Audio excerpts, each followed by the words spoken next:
This is the sound of a better life. I'm your host, Maria Gulager, and I found out that when I ask questions related to the meaning of life, questions of life philosophies and practices for a better life, I enter into a realm where I can be me with everything I am. I want you to know that if this episode is the last thing I do, it was well worth it. Because right now, I've got you listening. Welcome to the sound of a better life, Evananda from New York. So you are a soul healer. Yes. And you work with divine energy. Yes. And that is our topic for today. There's a lot of things called something with soul. Mm-hmm. Do you agree on that? Yeah, the soul is, fitness, because soul the soul music. is everywhere, and so Yeah. there's a lot of people talking about soul. Yeah. And what does the soul, what is the soul, where is the soul, what can happen to the soul? Yeah. Those are good questions. Are you going to answer them? If you ask the questions. Well, I'm wondering what is wrong with our soul and how our soul has been damaged since we need healing. And I do have a few suggestions for that, but maybe you should answer first, just in case. It's a bit of, it's basically the essence of my work. I'm a soul healer. I heal with divine energy. Yeah. Specifically, I work with the divine energy, primarily of Shirdi Sai Baba, who was an Indian saint who left the body in 1918. And soul healing is a term that really is talking about the soul. Something happens to the soul, so it becomes like there are damage on the level of the soul, which is a little bit, it's not exactly the soul, but it's very close to sort of the a layer or layers near the soul. What happens, this relates to karma. Yeah. So in our life, in past lives, there is something that we do, an action. That action has to be balanced. So I'm talking about soul healing, we're dealing with the results of negative actions in past lives that have manifested in this life as something that can be growing up in just an abusive home. For some reason, you were put with some people who were your parents who didn't treat you well. And so that, for most people, they develop these kinds of scars, I would call them, at the soul level.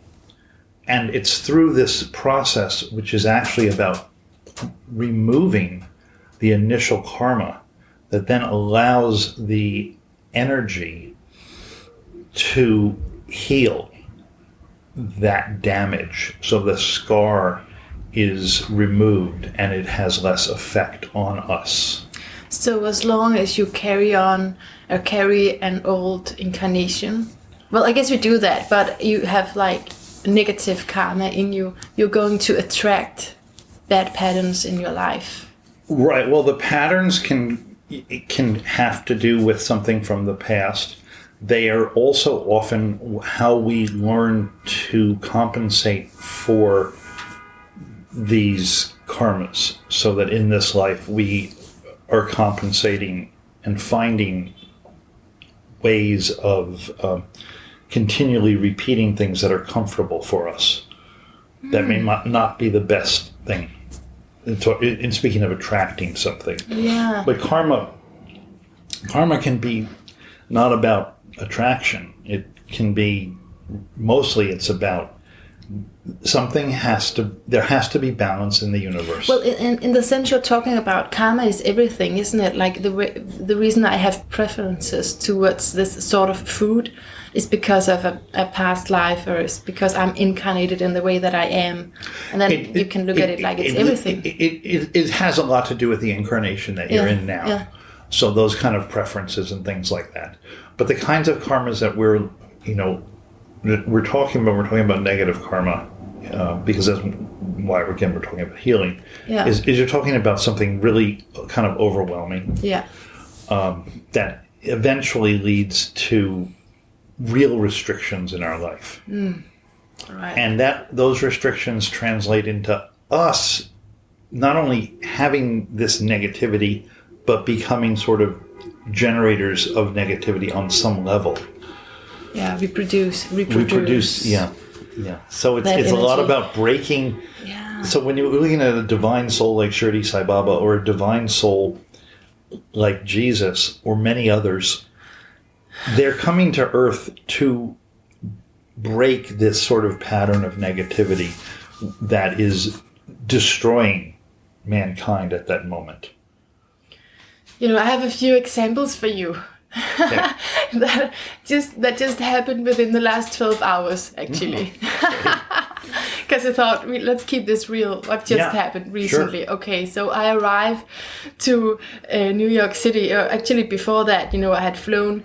I flew in 10 hours from Denmark. A really hard flight. I thought I was exhausted, and I get out and I stand in a line. For hours and hours, I feel this line is not moving, and you know how hard they are on us coming from other countries. We have to prove that we're not in here to sell anything or make some sort of business. And then I walk out completely exhausted, haven't slept for days. I walk out to find a taxi to take me to the hostel, and there's this guy coming up to me saying, "Do you need a cab?" And I'm like, "Yes, that's what I need." And there's an intuition. Doesn't sound good to me. There's an intuition like, why is this man's car black and the rest of the cabs are yellow? But I'm too exhausted to react on that intuition and that intuitive voice. So I'm just, okay, so did you have a fixed price? And yeah, he has a fixed price. And I kind of just go along with it until I sit in the car thinking about the currency. Have to translate into kronas, and I'm like, oh, that's too much. And I didn't even have to translate it because I knew that it was supposed to be $50 and not $110. So I could just have thought about, but for some reason I'm in the middle of the road with him when I find out that I'm not supposed to pay him that much. Right. And then in the beginning, I'm very kind, I'm very mild. I'm like, don't you think I think this is too much. There's been a mistake. I'm very sweet. And then he just immediately argues with me. He's being really upset. And this 15 minutes that we have together develops into a fight. Evananda, I'm telling you, we're fighting. Yes. I've never fought with a stranger like that before. Oh, okay. Well, if you're in New York now and you'll be taking taxis, you'll be having fights, yeah. Yeah, because, I'm so against the gun law. You have guns everywhere in the US, but the first person that I meet, I want to shoot him, in the US. I just want to shoot him because I get so upset. And in a way, I am conscious about it because I feel, okay, it's because I'm really tired. And when I'm so tired, it's like I'm allowing myself to go into those dark places more than usually.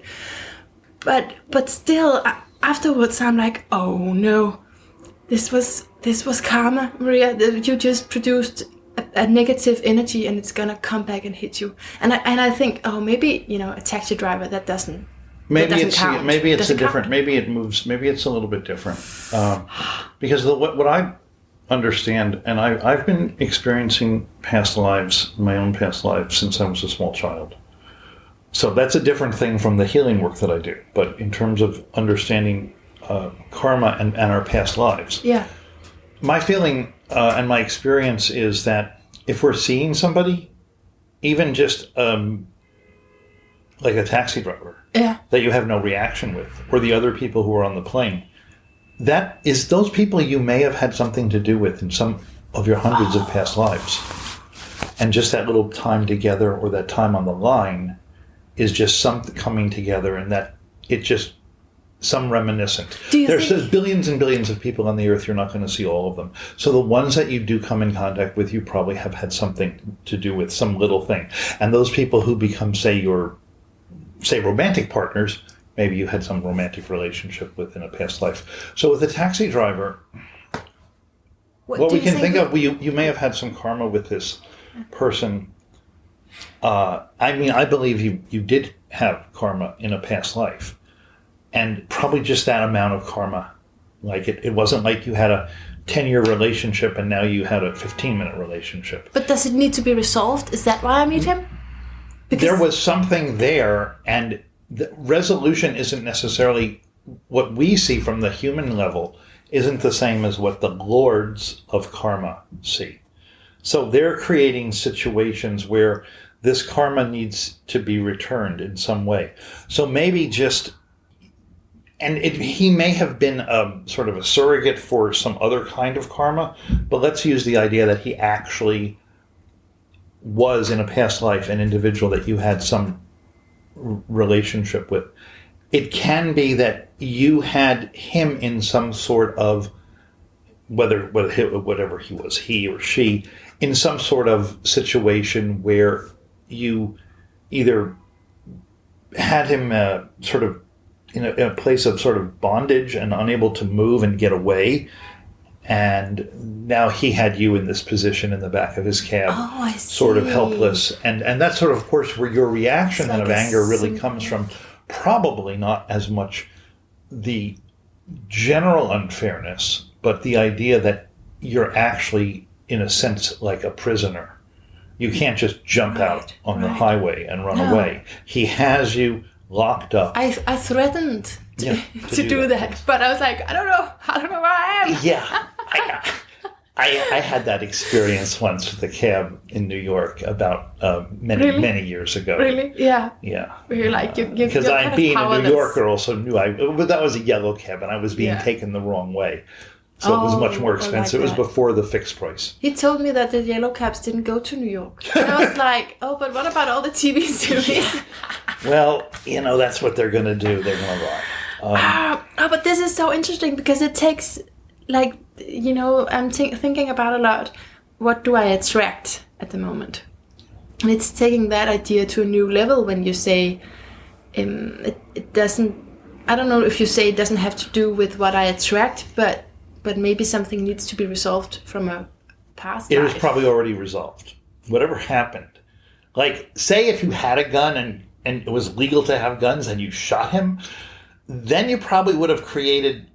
I'm so happy. I'm so happy I didn't have a gun. Or maybe a knife or something, because, that would probably create... Even if, the thing is we want to do as few negative actions as possible, and thereby limit the amount of karma that we are sort of creating ripples of going out in the world. Yeah. But I think you probably did a pretty good job. But so, okay, let's move on to the other example then.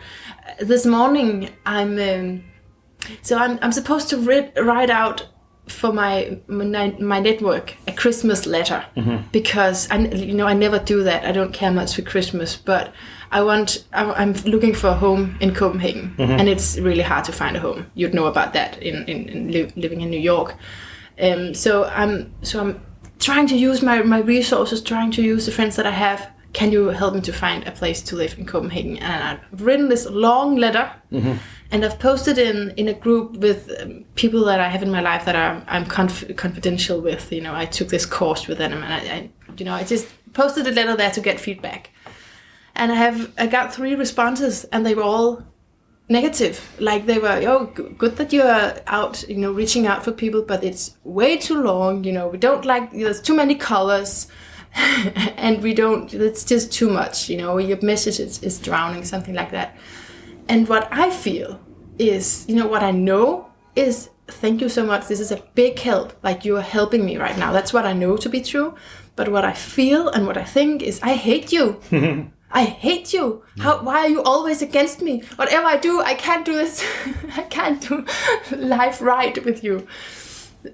And so the reason I'm mentioning these examples is to say I could see that as my soul not being right and in need of healing. What do you think about that? Okay, so you mean your reaction of I hate you, that is a healing, you need a healing because of that reaction. Well, I would say, what I would just say, as if we'll have a healing session later, is if this is something that comes up often in your life, that you go to like a place of anger, or you feel where you think, I hate you, even if you're not displaying like frustration. that. Yeah. The frustration. Yeah. So that is an area that you would want to heal, because that's sort of what that manifests, or that's manifesting is like a channel where there's some blockage. A lot of these blockages that we have, and for the most part, although I'm doing soul healing, when I'm actually working with a client, on the level that we're working, we're really talking about things that have affected the chakras. So there's 7 chakras. Yeah. And really in my work, the primary area is the heart chakra. All right. Yeah. Because it's through the heart that we're really communicating and linking with everyone around us. And as a child, that's our first real energy center. And there's a connection with the mother to the heart chakra before birth. And certainly after birth with the immediate people around the child's heart. So if that begins to get damaged, you look at a baby and you look at a small child, there's just so much love. And that's because the heart is completely open heart chakra is completely open to receiving love that is unbounded, that's in the universe. There is no boundary. There is no limit to the amount of love. It's limitless. The only limit is that self-imposed damage to the heart that happens as a reaction to things that hurt us. So these hurts and these pains that happen to the child, some children have a pretty nice life, but the things that hurt us, these little heartbreaks begin to build up. And one of the things that happens is that pain is such that a child 7 or 8 years old being scolded will often figure out another place to move that energy. They may move that energy up to their head, and they're more comfortable feeling a little more control. And when they do that, they begin to get a lifelong problem with anxiety and things like that, or at least overthinking, or they may move it in lower chakras. And this is how people just naturally, without knowing what they're doing, compensate. So in this example, are you saying I should tap into unbounded love, like unconditional love? Well, that would be ideal, but the thing is that without the healing, without fixing sort of the issue there, there's a cat. Put those little claws away. Can you heal me from my anxiety for cats? You have a cat going around. Would you like him to leave? I'm taking it so good. He can leave. I'm taking it so well compared to how afraid I am. Oh, you're afraid of this? I'm afraid of cats. Well, he's usually more the one who's more afraid. But as long as he doesn't jump up, and he might jump up because he wants to be your friend because he likes girls, and this is the thing. He doesn't really want to stay with me very well, so he'll probably leave. Okay. We'll talk about that those kind of anxieties in a minute too, because that's interesting. I like those. So I revealed myself. Yeah. So fear is also that the heart experiences these kinds of traumas as fear, and these various channels that run from energy channels that are running from the and are near the chakras can get blocked. So we begin to develop problems in various areas through these blockages. Fear is really what you just experienced. It's very natural, very immediate kind of fear. But is it then, Evananda, is it our soul that needs healing, or is it our mind and our emotions? So it's really the entry point for my work is at the soul level. 95% of my clients I never meet. They are remote. Oh, okay. They're in Europe, they're in South America, they're in other places in the US, they're in India. We communicate not even by speech, just by email. Yeah. And then by the energy. Yeah. Because the soul is everywhere. The soul is accessible everywhere. There's no limit as to finding the soul and connecting to the soul and doing the healing. The work in person is different because there's a lot more talking and things like that. But the entry point is the soul. And so going to the soul level, we're able to that's like the subtlest part of the person. And so we're able to work there. Oh, and the soul from level there, is the most subtle part. Yes, and we begin to, then different areas, the healing will manifest in different ways. I mean, if somebody has got, they're at a point in their life where they have physical problems or they have heart conditions, things like that, medically diagnosed, then it may be that these things begin to improve. Other people have, anxiety or, they're plagued by worries or whatever.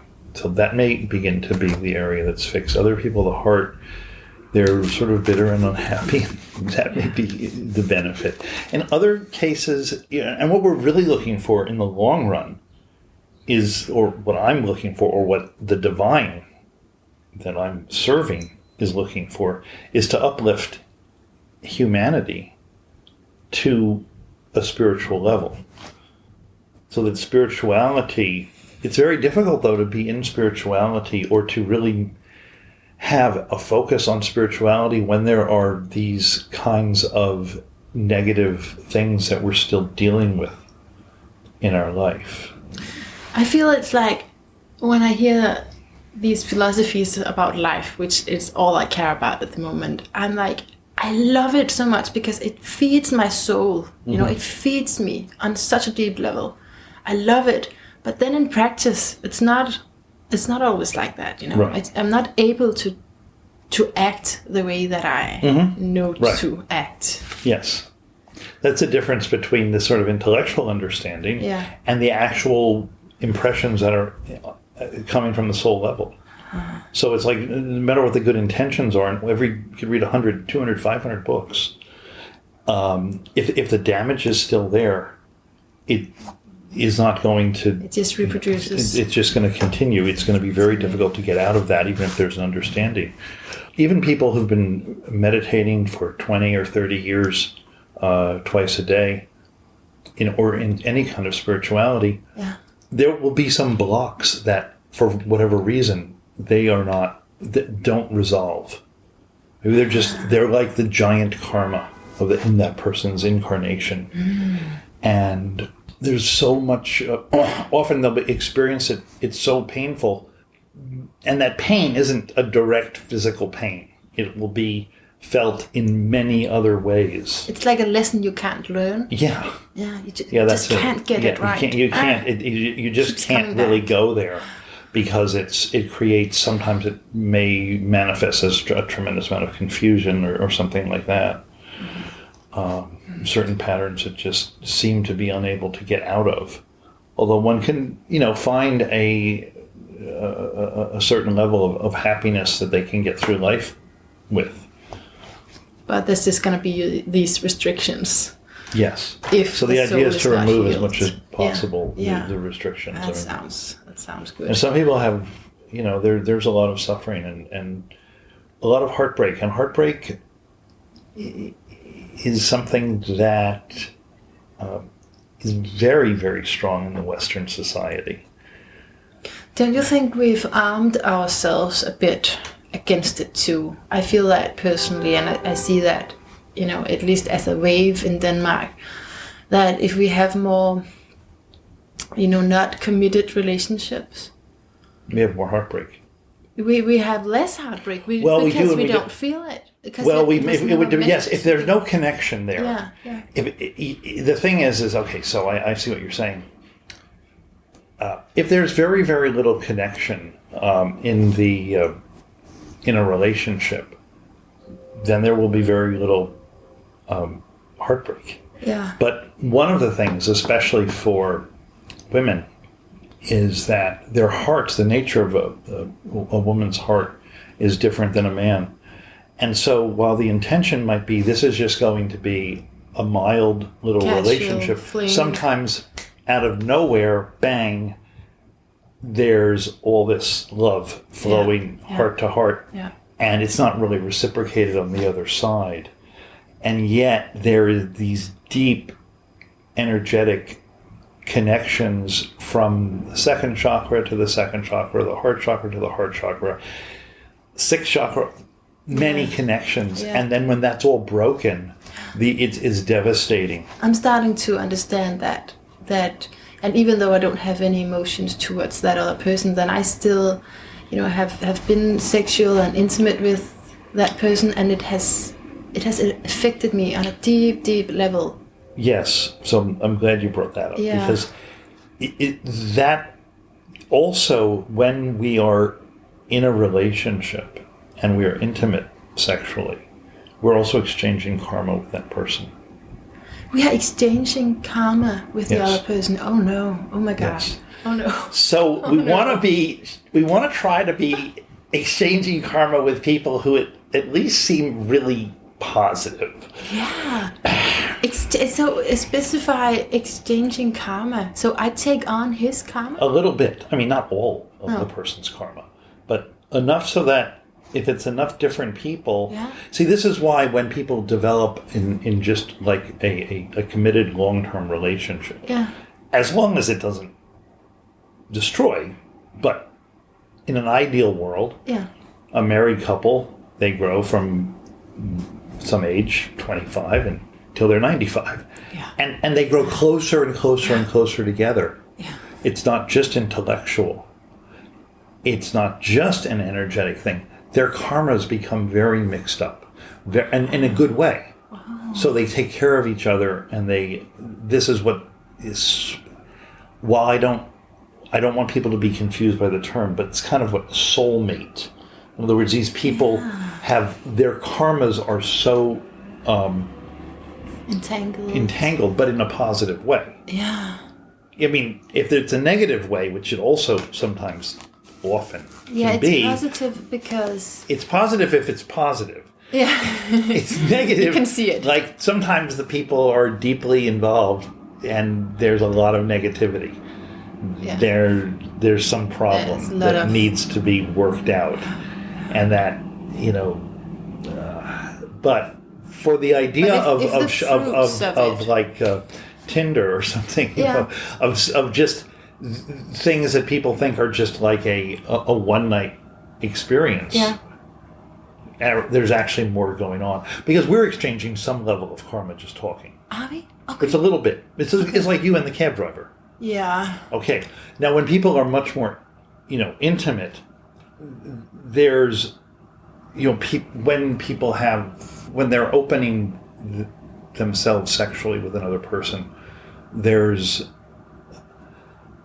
can be a huge connection, even if it's only for 10 minutes or half an hour. Yeah. But that huge connection is a soul connection, and it's a karmic connection when there's really no real boundaries between the two. So that's how the karma become one. Yeah, that they share the karma.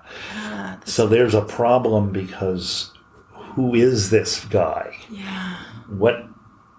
Then it gets worse because if that person has been with many people, see, it's kind of like a sexually transmitted disease, but it's sexually transmitted karma. On an energy level. It's an energetic level, yeah. So it really depends on then. And then people could find, well, they're not aware of this, although you brought it up that you feel some difference. Yeah, because I've been saying I don't want to judge people who are sugar dating, and I've done it. Mm-hmm. And I still feel like that, but I'm just coming to terms with a voice inside of me that is saying, and I don't know if I'm just being programmed that way. I was programmed to think like that, or I actually feel it. I'm not sure, but I do feel that I might I might not benefit from doing that. Like there's more. Yeah. Unfortunately, it's just the body. Yes, yeah. Right. There's really more, and I think that all of these experiences that go on during sex and during an orgasm are very much related not just to sort of the action of procreation, which is creating a new life. Yeah. So creating a new life, the parents' karmas have to both be there. The ancestral karmas of the families all are coming up. Oh, like so that. This is what's happening. So it's like you're creating a child without the child. Yeah. It's like that merging. Yeah, you're bringing up all of this sort of stuff that's there.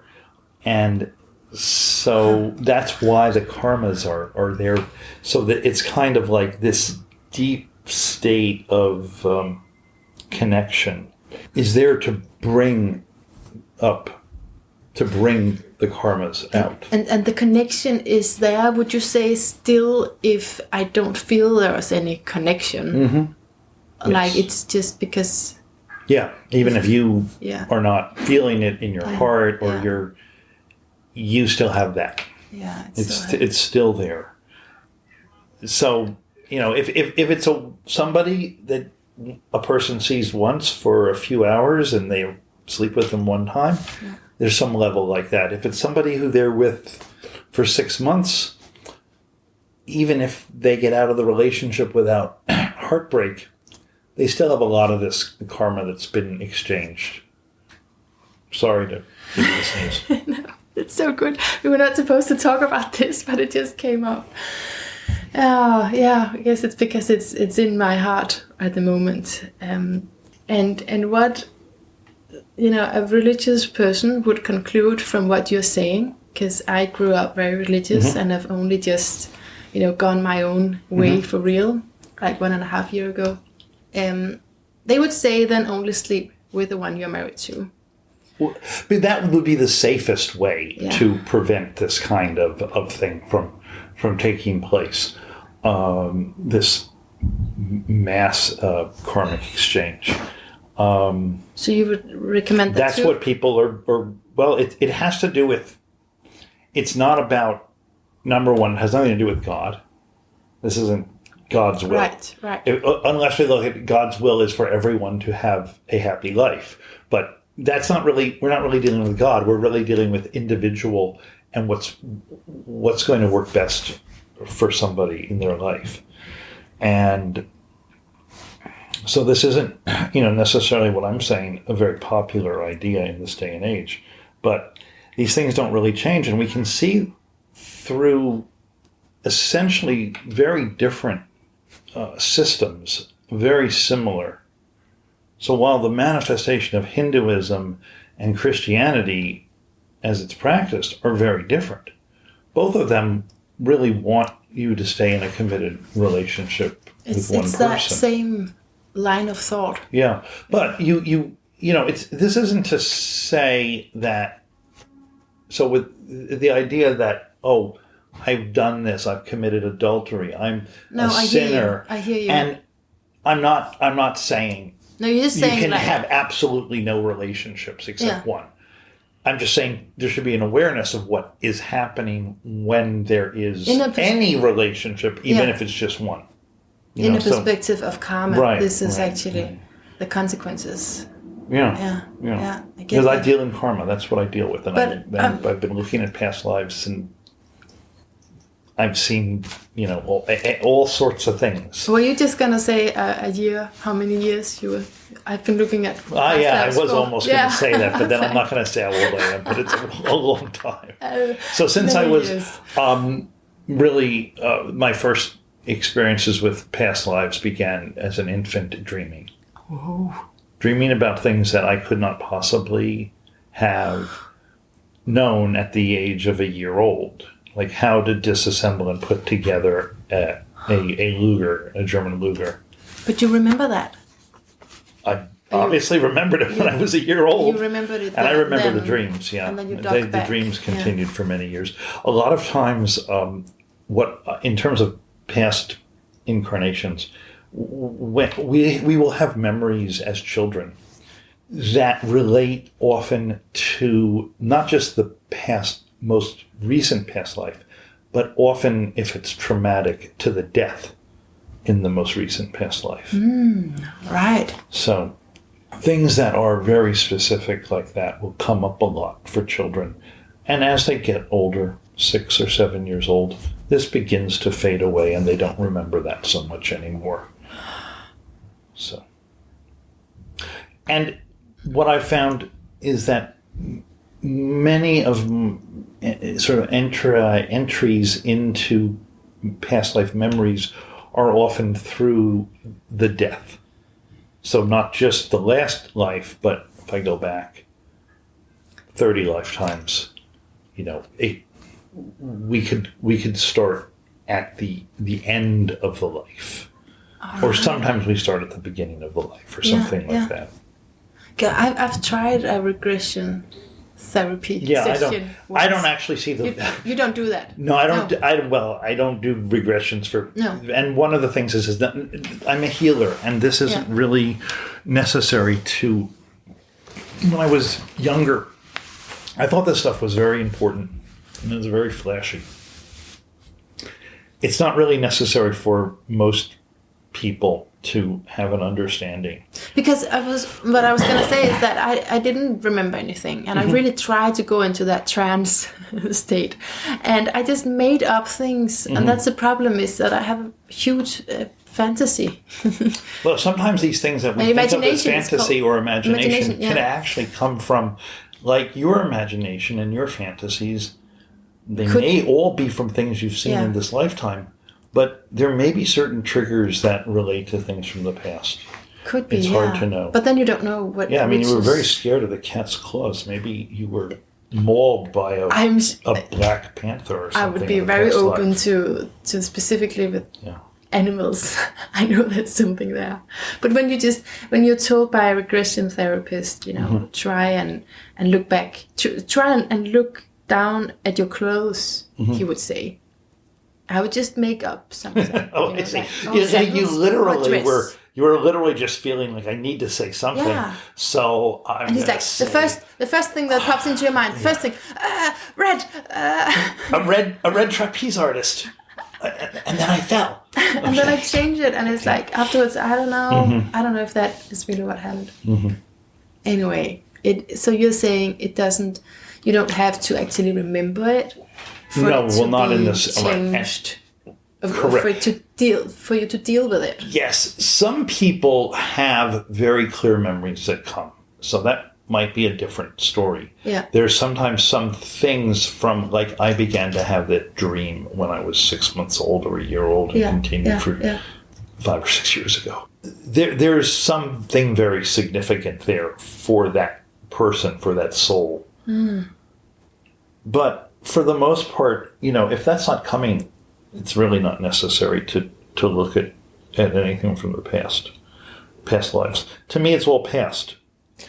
Like, we don't really have to go into, like, how much, like, the specifics of how bad the parent was to the child in this life. I mean, it's all the past. It's a continuum from what I see, literally.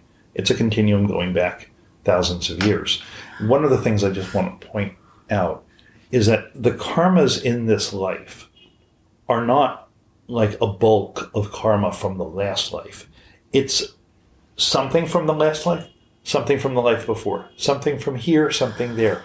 So something, all these things that add up to what you're going to get back in this lifetime and what you're going to have to deal with. It isn't just about, these things that you did in the last 3 lives.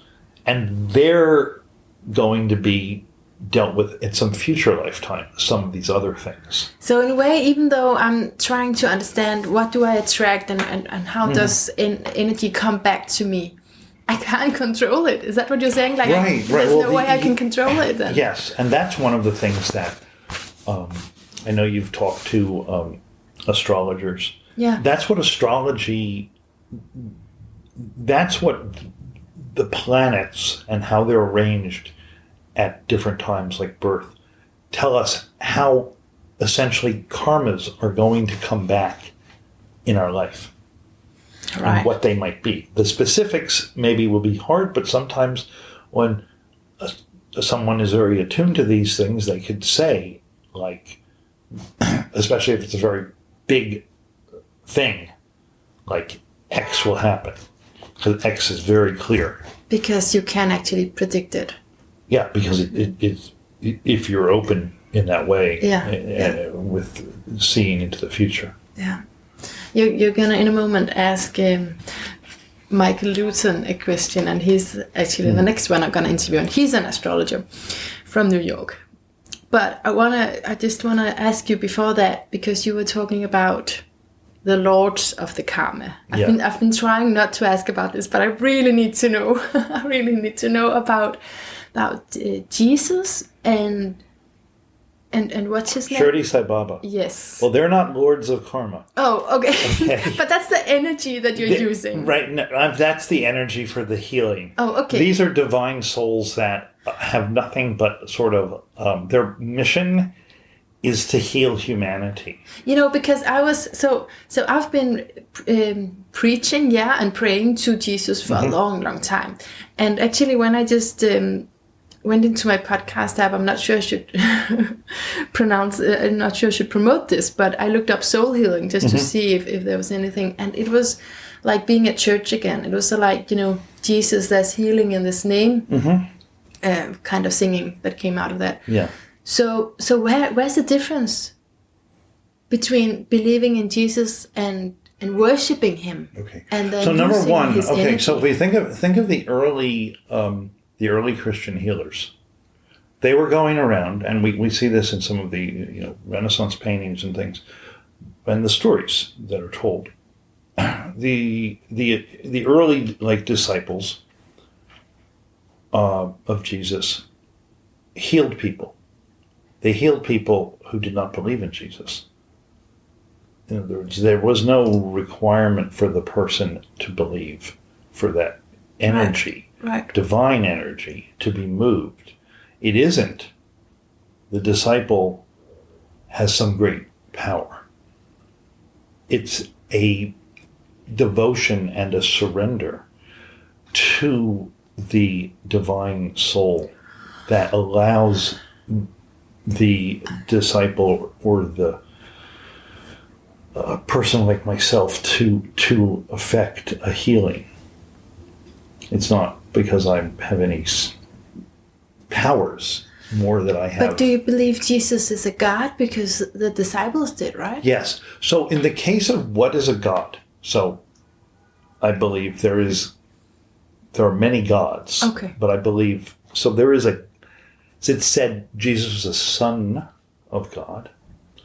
So some people will look at that as, Jesus is an avatar of the divine. Or we could say Jesus is a divine soul that manifested on earth in some way. But very importantly, didn't just manifest as a, God creature. He manifested primarily as a human. As a human. And he had to live the life of a human. Because he was a human. Yeah. And he had to live an experience so that he would know the suffering of humans. So he would have humanity and know the suffering of the human and the human condition and what needs. And this is the same thing with Shirdi Sai Baba. This is a soul whose origins is very unclear, and Baba came into his own and essentially was an incarnation of the divine in the same way that Jesus is. So they are incarnations of the divine, and they are not divine themselves. They are divine themselves. At a certain point, their identification, especially after death, is so much with the divine that there is not a difference between Jesus. Jesus is divine. We look at the idea of regular me and you practicing some spirituality and gaining enlightenment and being freed from the wheel of karma, being freed from the need to incarnate and things like that.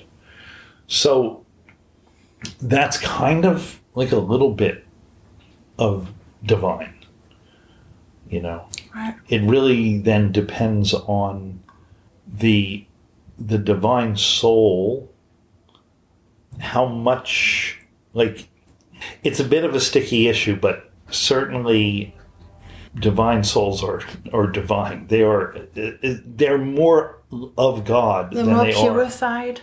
Yes. And they basically are just channeling the energy of God onto this plane, into this plane, into this earth plane.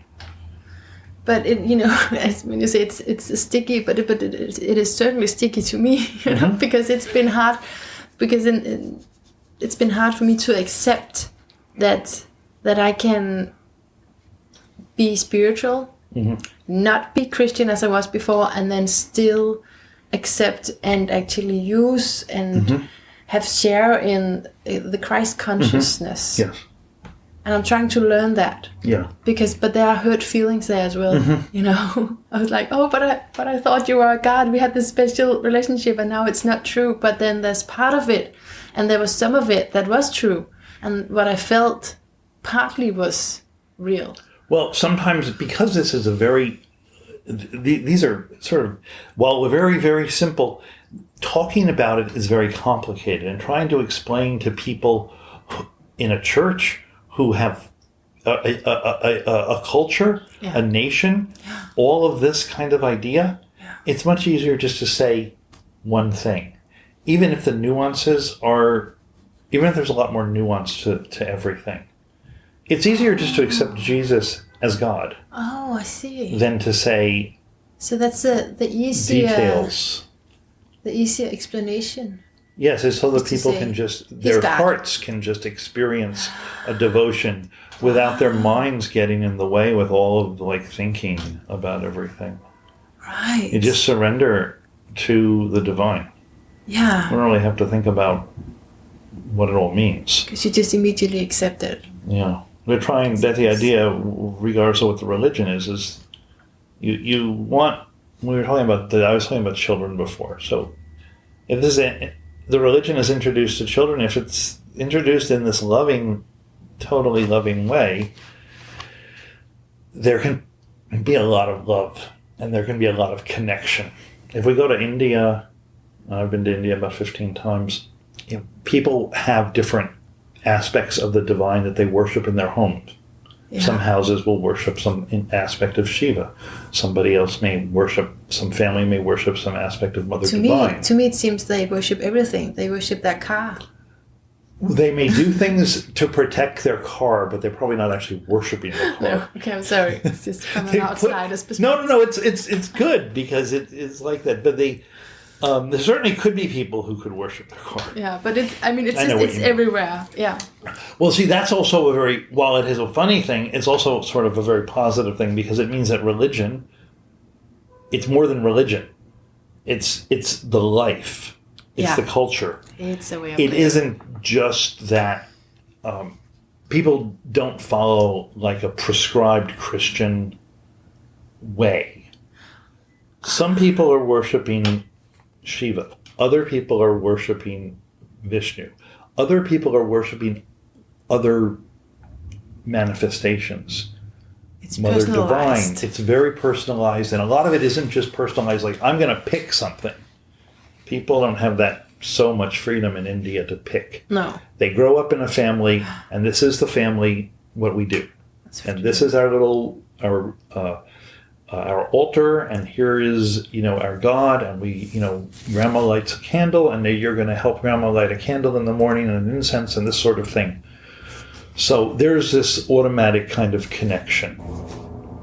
To me, it doesn't seem very free, but I guess that's because of the incarnation that I am. Mm-hmm. Yeah, you would have been born there, and you're born where you're born. Yeah. You had some sort of strong kind of connection. It was a little bit damaged with Christianity. Absolutely, yeah. You know, where there may be other energies clearly that you became aware of that have nature of God to them. Yeah. And not only the Jesus as sort of the only God. Exactly, like you say, like the culture. Yeah. But I'm not, you know, I work as a healer. I work with people who believe that Jesus is the only God. I work with people that essentially are atheists. Yeah, so you I work with, it doesn't require anything, because the nature of this, I work with people where parents will, or brothers, siblings will have me do work for their loved one who may be having a lot of problems in their life. And that person never knows. One story that I'd like to tell, if I have enough time. Yeah. When I first started, and I got into meditation a long time ago, when I was 15 years old, Indian spirituality. And that continued through my life. But then about 10 years ago, I had a very strong connection to Shirdi Sai Baba that came from his side, from Shirdi Sai Baba, to me. But you've never met him, right? Well, he left his body in 1918. Right. But I wouldn't say I've never met him. I just haven't met him in physically. His body before 1918. Yeah. Okay.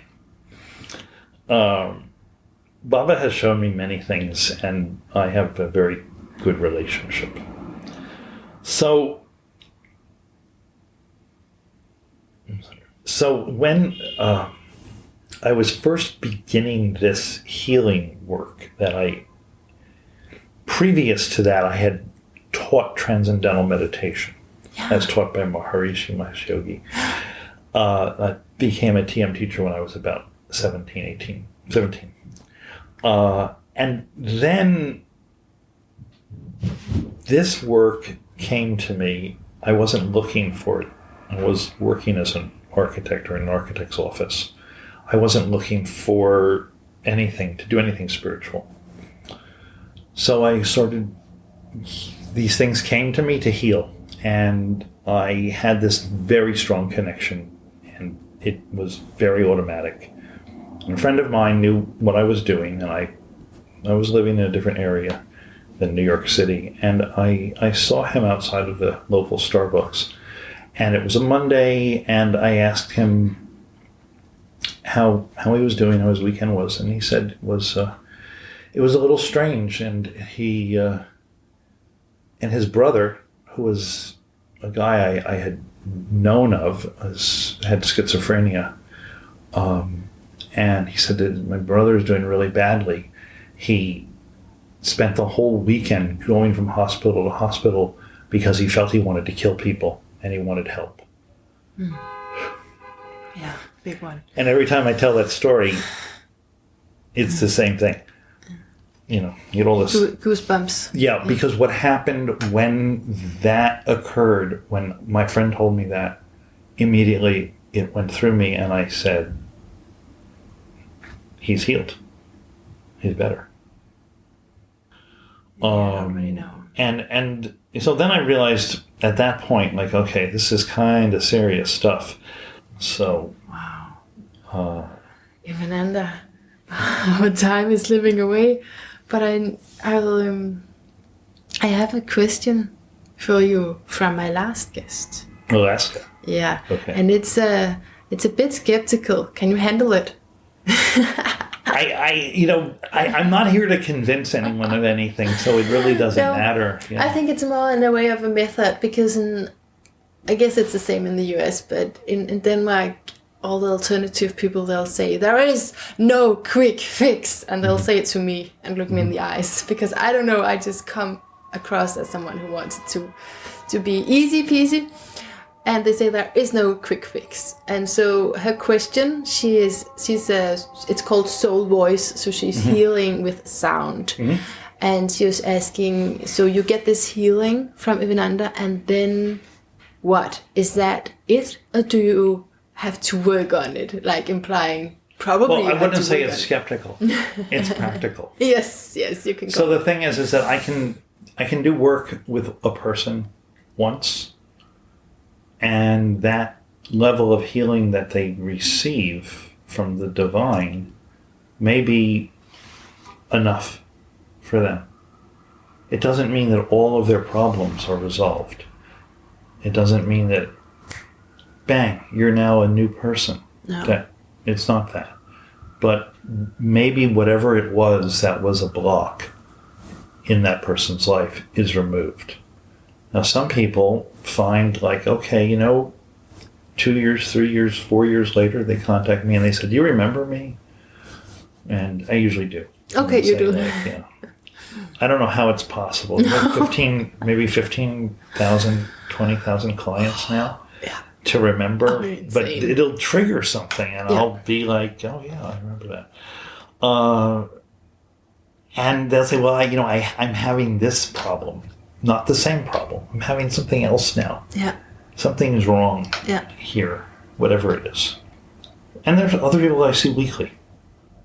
So I've got some people it's very different. It's very individualized. It really depends on what the client, the person wants and is looking for. But principally, it can go away after one healing. Whatever the thing is can often be resolved. In that way. Just like this kid, his schizophrenic problems were resolved without him even knowing. He doesn't know that I was involved. He doesn't know anything about Evananda. Okay, my friend, his brother knows. You just work behind the scenes. Because it's the soul. It doesn't require him to know and to say to me, like, thank you. No. He says thank you every day. So, not to me. Like, do you mean his soul? Yeah. Thanks you? Yeah, well, it's soul healing. Yeah. So when, so some things can be like that. It a lot of it is really dependent on the divine. I'm not there. Some people would like continued work, and there are people that I do healing with remotely, monthly, things like that. It's just different, But the one time is very often a giant change, and it does. That energy, that connection with the divine continues to work essentially on the person's soul. It's like an integration process. Yeah, it continues to function. It just may not be that noticeable or that strong.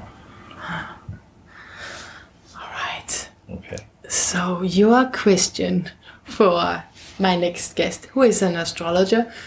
I don't know if you can think of anything maybe having to do with what we talked about. I'm definitely going to mention karma. I can't help it. So why don't we, I think my question would be, is it possible in his work to identify specific karmas that are going to come back to a person in the future using astrology?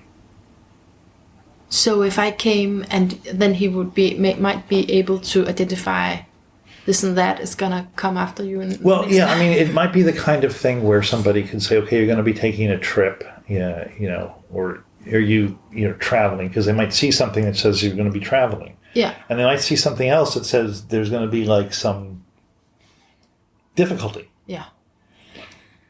But I believe a lot of times when we travel, that puts us in a place, which I wanted to mention before when you mentioned the airport and the taxi driver. Yeah. That, back home for you, you got plenty of time to deal with all these karmas.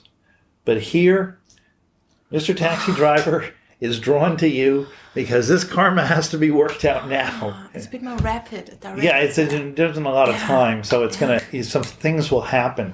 Yeah. So sometimes people will have the opposite experience. I got there, I had no idea what I was going to do. I had lost all my money, and this guy came up to me and said, "Oh, do you need a ride into the city?"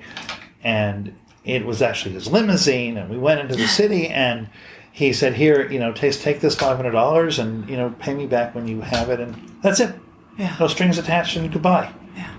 And these stories exist, for travelers. Yeah. Yeah. That's okay. karma. So traveling actually is a way of going into what you're supposed to. And yeah, people are drawn to travel because there's, something there. Yeah. They're trying to take care of a lot of karma. They're trying to move through these different things. So you can burn off karma. Yeah. That's an expression. Burn it. You can burn it, or you can deal with it. Yeah. Oh, yeah. All right. So, Evananda, do you have a final sound of a better life? Can you think of a sound that for you symbolizes this is really a good life, a better one than before? A sound? Yes. One thing that I say is Om Sai Ram. Om Sai Ram. Om Sai Ram. Yes. Om is this... That's the universal sound. Sound, which is this. Oh, you have the Om sound. I have Om tattooed on my hand. So Om. And then Sai, for me, means Shirdi Sai Baba. And Ram is the Hindu god Ram. Yeah. And so it's just this power, this energy. It's pulling a simple way to pull this divine energy. So that's actually in the sound as well. That's an energy in the sound. Yeah. All sounds have energies. Yeah. So Om is that universal sound. Yeah. And I'm bringing it by Sai into the personal God, or the personal manifestation of the divine, and then giving it this power of Ram. Om Sai Ram. Om Sai Ram. That's the sound. Thank you so much. Okay, it was great talking to you.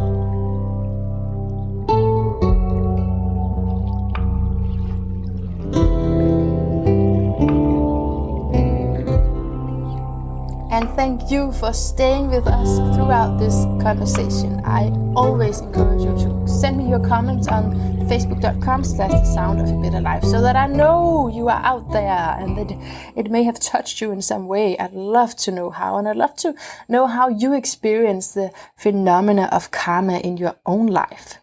Next time, I'm back with more on astrology. So please go back and listen to Predicting the Mastery of Predicting the Future with Adrian Duncan. If you haven't already, then you'll be all set up to meeting author and astrologer Michael Lyden, whom I expect can tell us all the rest about astrology.